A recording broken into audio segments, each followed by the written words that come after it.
السلام علیکم۔ آج ہم بات کریں گے حضرت لوط علیہ السلام کے بارے میں۔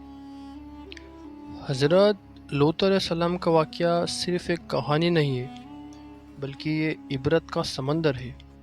اس کو جتنی گہرائی سے سمجھے اتنا بہتر ہے۔ حضرت لوط علیہ السلام حضرت ہارون بن نذر کے بیٹے تھے۔ حضرت ہارون حضرت ابراہیم علیہ السلام کے بھائی تھے، یعنی لوط علیہ السلام اور ابراہیم علیہ السلام چچیرے بھائیوں کے بیٹے ہوئے۔ بھتیجے اور چاچا کا رشتہ ہوا ان کا۔ دونوں ہی ایک مشرک انوائرمنٹ میں پیدا ہوئے، لیکن اللہ نے دونوں کو ہدایت دی۔ جب ابراہیم علیہ السلام نے شرک کے خلاف آواز اٹھائی اور نمرود سے جنگ ہوئی، تب لوط علیہ السلام نے ان کا کافی ساتھ دیا۔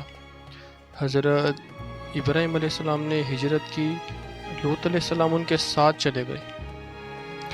یہ ہجرت عراق سے شروع ہوئی اور شام، فلسطین اور مصر تک گئی۔ حضرت لوط علیہ السلام نے اپنی زندگی کا اہم حصہ ابراہیم علیہ السلام کے ساتھ دین کے کام میں گزارا۔ حضرت لوط علیہ السلام کو اللہ نے پیغمبر بنایا۔ ان کو قوم صدوم یعنی سودوم اور قوم عمورہ یعنی گومورہ کی طرف بھیجا۔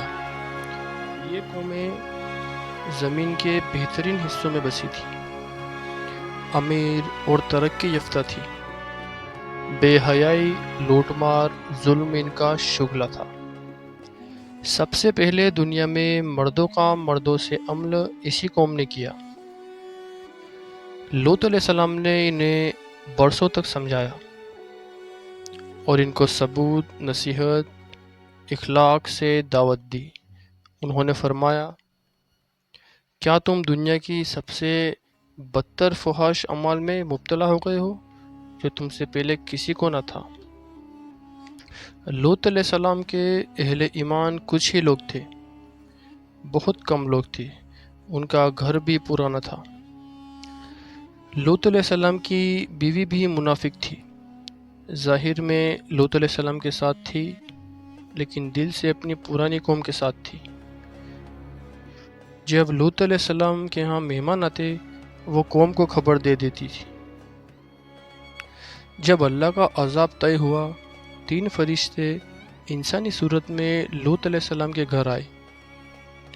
لوط علیہ السلام سمجھ گئے کہ کچھ غیب کا معاملہ ہے، لیکن مہمانوں کی عزت کا خوف انہیں تھا۔ لوط علیہ السلام نے اپنی قوم سے مہمان کو بچانے کی کوشش کی۔ قوم کو پتہ چلا تو وہ غلامان بن کے لوط علیہ السلام کے گھر آ گئی اور کہنے لگے، اے لوط، تو نے تو ان پر پابندی لگا رکھی ہے، لیکن ہمیں یہ چاہیے۔ لوط علیہ السلام نے فرمایا، یہ میری بیٹیاں یعنی تمہارے لیے حلال اور پاک زندگی کا راستہ ہے، اور تم اللہ سے ڈرو۔ انہوں نے لوط علیہ السلام کا مذاق اڑایا اور کہنے لگے، ہماری مرضی چلے گی یہاں۔ فرشتوں نے لوط علیہ السلام کو تسلی دی اور کہا، اے لوط، ہم اللہ کے رسول ہیں، یہ تم تک نہیں پہنچ سکتے، اور حکم دیا، تم اور تمہارے اہل ایمان رات کے وقت نکل جاؤ، تم میں سے کوئی پیچھے مڑ کے نہ دیکھے۔ لوط علیہ السلام کی بیوی کو بھی منع کیا گیا، لیکن اس نے پیچھے دیکھا اور عذاب کا شکار بن گئی۔ صبح ہونے سے پہلے ہی زمین الٹ دی گئی، پتھر آسمان سے برسنے لگے۔ ہر پتھر اس شخص کا نام لکھا تھا جس پہ گرنا تھا۔ پوری قوم تباہ ہو گئی اور ہر طرف پتھر گرنے لگے۔ لوط علیہ السلام اور اہل ایمان لوگوں نے ہجرت کی، اور لوط علیہ السلام نے زندگی کے باقی دن شام میں گزارے، جو آج کا سیریا ہے۔ وہاں پر ہی انہوں نے وفات پائی۔ مقبرہ کے بارے میں روایت ہے کہ ڈیڈ سی کے پاس ہے، جہاں آج بھی کچھ اثرات دیکھے جاتے ہیں۔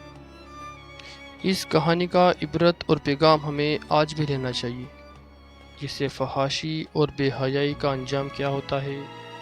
جب گناہ کو فقر سمجھا جائے تو اللہ کا عذاب ضرور آتا ہے۔ پیغمبروں کی چھوٹی سی تعداد والے لوگ بھی فالو کرتے ہیں، تو حق چھوٹا نہیں ہوتا، اور اگر اپنے گھر میں بھی اگر کوئی منافق ہو تو اس کا نتیجہ برا ہوتا ہے.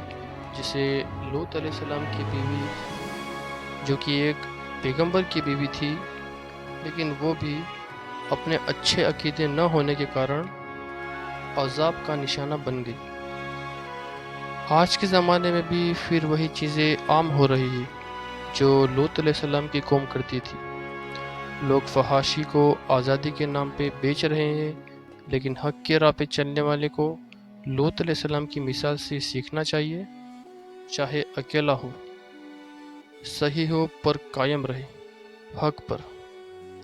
یہ تھی کہانی لوط علیہ السلام کی. ملتے ہیں اگلی ویڈیو میں. خدا حافظ.